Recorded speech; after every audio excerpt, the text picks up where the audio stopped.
Hola amigos, seguimos con el libro Preparación de motores de serie para competición. Si no has visto las partes anteriores te dejo por aquí los enlaces. Estábamos con el bloque y hoy vamos a enfocarnos más en la parte superior donde tenemos los cilindros. Aquí nuestro interés principal será hacerlos más grandes, rectos y lisos, aunque también veremos otras tareas importantes. Hoy verás trabajos en camisas de cilindros, rectificado y pulido de cilindros y rebaje y rectificado del plano superior del bloque. Las camisas de un motor son las piezas que contienen los cilindros. Podemos diferenciar tres tipos de bloque en función del tipo de camisa que tenga. Los de camisas integradas en el bloque, en los que el propio material del bloque es el que hace de cilindro. Camisas secas, en los que la camisa es de otro metal y está incrustada a presión en el bloque. Y los bloques de camisas húmedas, en los que la camisa también es de otro metal pero está en contacto directo con el líquido refrigerante. Hecha esta diferenciación vamos a ver qué podemos hacerles porque cada una tiene sus posibles mejoras y sus particularidades a la hora de trabajar. Trabajos en camisas de cilindros. Camisa integrada. Las camisas integradas en el bloque son la solución más antigua. Los cilindros son sometidos a un tratamiento antifricción, pero son del mismo material que todo el bloque. Estos bloques pueden permitir aumentar el tamaño del cilindro hasta en 1 milímetro más mediante los rectificados. El libro habla de hasta 4 sobredimensionamientos de 0,25 milímetros. La modificación buscada en este tipo de bloques es la de instalar unas camisas secas en los cilindros que, como veremos ahora, tienen algunas ventajas. No siempre es posible la transformación a camisas secas. Se debe tener en cuenta el diámetro de los pistones, el espacio disponible entre los cilindros consecutivos y el espesor de la pared de las camisas. En caso de que sí sea posible, los orificios se mecanizan mediante una mandrinadora, una herramienta para hacer agujeros de precisión. En la primera fase nos acercamos al diámetro de la camisa, pero dejando un margen de 0,02 o 0,025 por cada 100 milímetros de diámetro exterior de la camisa, es decir, hacemos el agujero un poco más pequeño. Después debemos calcular la medida media de cada camisa. Para ello tomamos medidas precisas en al menos 3 puntos y hacemos la media. Ahora a este valor en milímetros le vamos a restar 0,0012 por cada 25 milímetros que tenga de diámetro la camisa. El resultado nos dice la medida exacta a la que tenemos que mandrinar finalmente el alojamiento. Por ejemplo, medimos la camisa en 3 puntos. 100,1, 100,15, 100,08. Sacamos la media 100,11. Y ahora le restamos 0,0012 milímetros, pero 4 veces, porque 100 milímetros son 4 veces 25.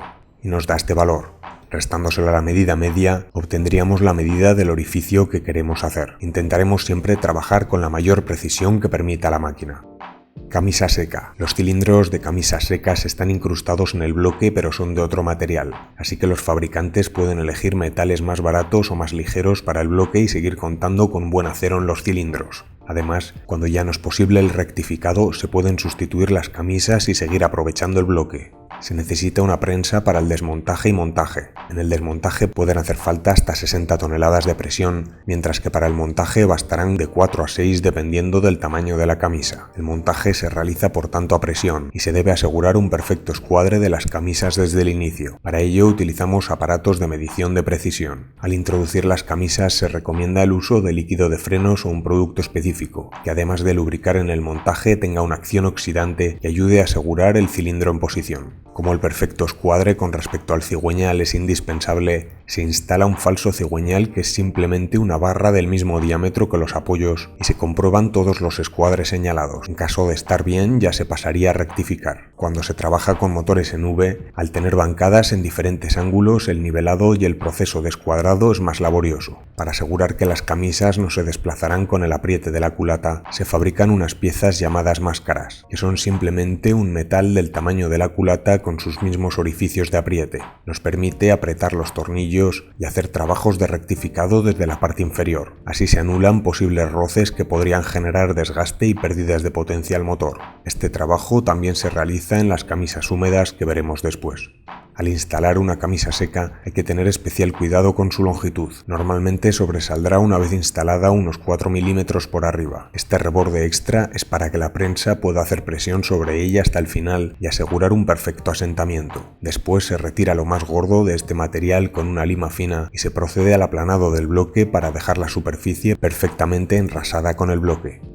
Camisa húmeda. Las camisas húmedas están en contacto con el líquido refrigerante. Al no estar embutidas por completo en el bloque, su proceso de montaje y desmontaje es mucho más sencillo. El inconveniente es que su montaje no resulta tan robusto. Las camisas deben venir con sus pistones, aros y bulón, que no son intercambiables, así que debemos marcar cada juego para no confundirnos. Las camisas húmedas en particular deben traer también una junta de estanqueidad, que debe lubricarse adecuadamente para facilitar el montaje. El desmontaje se hace mediante un extractor sin demasiado esfuerzo. Para la instalación se pone un taco de madera sobre la camisa y se golpea con cuidado con una maza. Cuando la junta de la camisa son juntas tóricas de goma, es recomendable hacer el montaje con una prensa. Es importante medir el diámetro del asiento de las camisas para evitar dañar nada y medir también cuánto sobresale la camisa tras su instalación. Debería estar entre 0,10 y 0,20 milímetros para que así la culata asegure perfecta fijación y estanqueidad. Finalmente, en caso de que hayamos aumentado la carrera del motor, la biela podría llegar a tocar la parte baja de las camisas. En estos casos se procede a rebajar material de la parte inferior. Si esto no es posible, se realizan unas escotaduras en la falda de la camisa para que la biela tenga espacio. Rectificado y pulido de cilindros.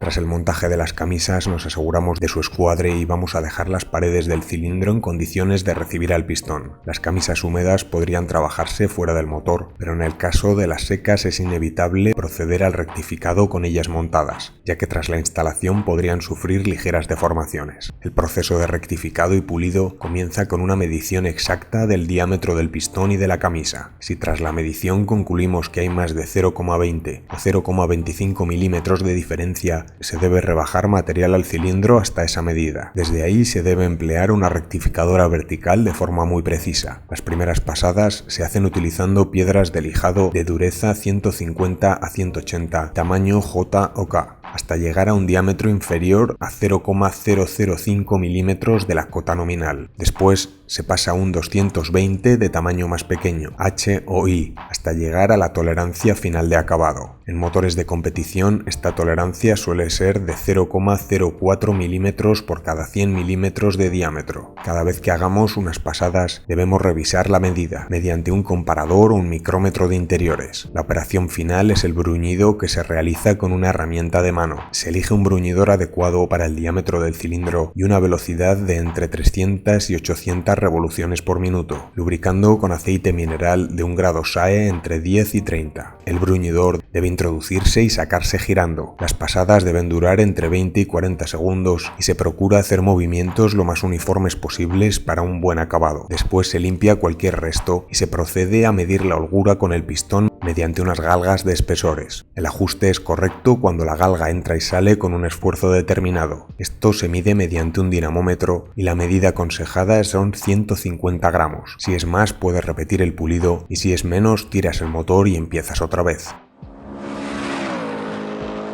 Rebaje y rectificado del plano superior. El último trabajo que realizaremos en el bloque es el rebaje y rectificado del plano superior. Cuando rebajamos material del bloque, lo que estamos intentando aumentar es la relación de compresión, que cuando suba el pistón el espacio se reduzca y así la explosión del motor genere más potencia. Es un trabajo perfectamente válido, sin embargo, como podemos hacer algo equivalente rebajando la culata o con pistones más altos, se tratará con detenimiento más adelante en otro capítulo. Un plano superior del bloque rectificado asegura estanqueidad en la junta de la culata, así soportar mayor presión en las explosiones y evitar la fuga de líquidos.